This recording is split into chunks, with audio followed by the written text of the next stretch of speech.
Hi everyone, today we'll be talking about SMART goals, why we set them, and how to set them. Let's get started. So why SMART goals? So research has shown that when you set up your goals in this SMART way, or the SMART format, you're more likely to achieve those goals and stick to the goals when the going gets tough. So what is the SMART format? It might be your next question. I'm glad you asked. Each of the letters of SMART stands for something. So SMART goals start with the word S is for specific. So your goal needs to be as specific as possible. So really digging down and being really detailed about what you want to accomplish, that will help you accomplish your goal and keep you motivated. So at this point, pause the video and try and decide where you'd put the four things on the left side of the screen. Where would you put those on this scale from least specific to most specific? All right, so we'll start with this first one. Whoops. There we go. We'll start with this first one. I want to save up to buy a car. Well, that's not bad. That's pretty specific.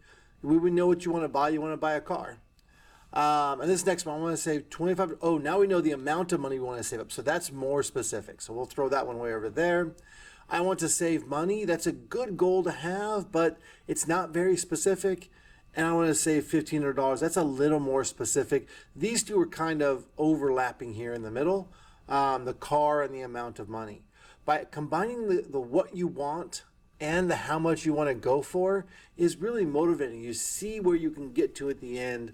So this is a really specific goal. You might even actually go research which Honda Accord you want to buy. Oh, I want this blue one with this. Like the more specific you can be, the more motivating it can be to achieve your goals. All right, so that's the S in SMART. The M in SMART is for measurable. So you want your goal to be measurable. And what that means is that you want to be able to know really clearly when you achieve your goal.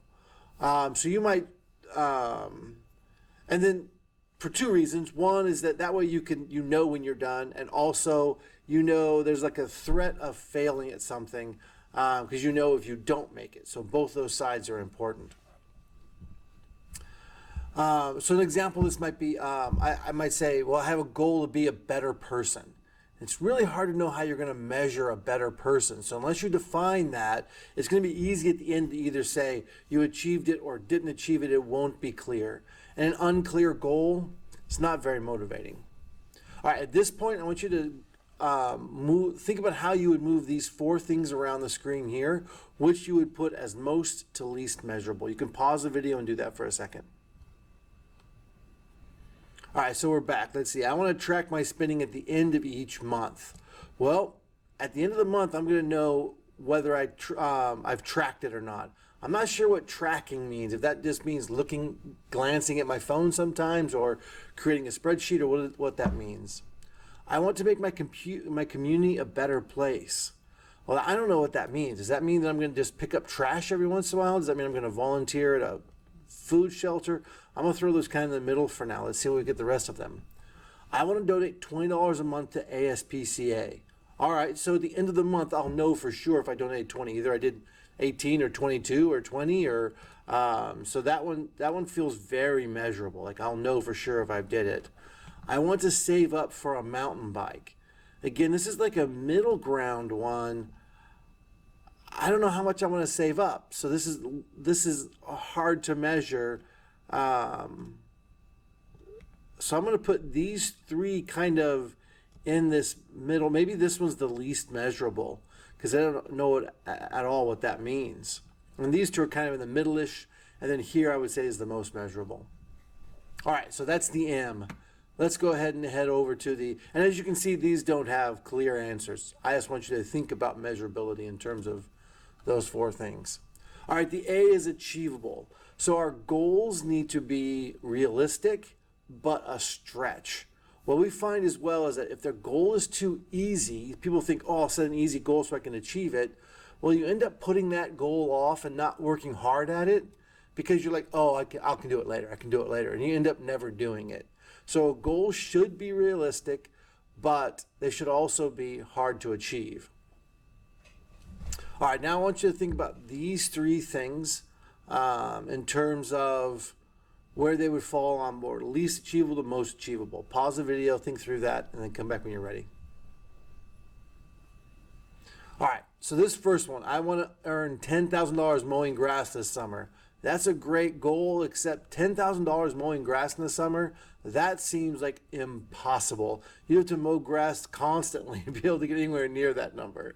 So I'm going to put that over here, somewhere over on this side for like less achievable. I want to say 5% of each paycheck. All right, so this might be too easy. Like, I don't know that like this would be really achievable, but it's not that sort of stretch. I want to find a job that pays at least $1 an hour or more an hour. Okay, so that's a good goal. So I would put them like this. These two are kind of on this achievable side, although 5% might be a little low. It depends on what your paycheck is. And then this one is least achievable only because it's impossible. And this one's less achievable maybe because it's too easy. Or maybe this one's easy. I don't know what kind of job you have. So these are the kind of things that we're thinking about when we're thinking about achievability. We want it to be challenging but possible. All right, that's the A. The R is relevant. This is probably the most profound one. So you want to choose goals that are really important with you. And a step beyond that is you want to tease out exactly why they're important to you. So sometimes students will say, oh, I want to get, a good grade or a B or pass a class or something. And it's like, well, why do you want to do that? And they're like, oh, I just I'll get in trouble. Well, that's not very good relevance. That's not going to be very motivating for you just to dodge some getting yelled at by your parents. So it's good to think about it in bigger terms of, well, I want to go to college after school, or I want to get a good job, or I want to really learn this material that might be important for me in the future. Those kind of things are the building that, hold on. Sorry about that. Building that relevance and teasing out those ideas will help you be able to focus on pushing through the hard times when the goal gets hard to try and get to, when you're roadblocks or something. And then the T is for time bound. So here you want to set a deadline for your goal. You're going to achieve it by a certain time. If you don't set a time bound goal, you'll end up saying things like, oh, I'll just start next month, or I'll do it in 3 days, or next week will be perfect. But having that time bound means you're going to stop and say, did I make it or did I not make it? So here, pause and think about how you would place these 4 things along this least to most time bound. All right, I'm going to say 5% of each paycheck. So there is some time bound there because it's each paycheck, so you'll know on when you're supposed to save that 5%. So I don't mind that. I think that sounds somewhat time bound. I'm going to put it over here a little bit. Maybe we'll move around later. I want to have more money in savings. Well, I don't hear anything about a deadline in there or a time bound relationship. So I'm going to keep that over here on the left side where it's not very time bound. I want to save $800 before the end of the year. Okay, so that's December 31st. So yeah, that sounds pretty time bound. Put that over there.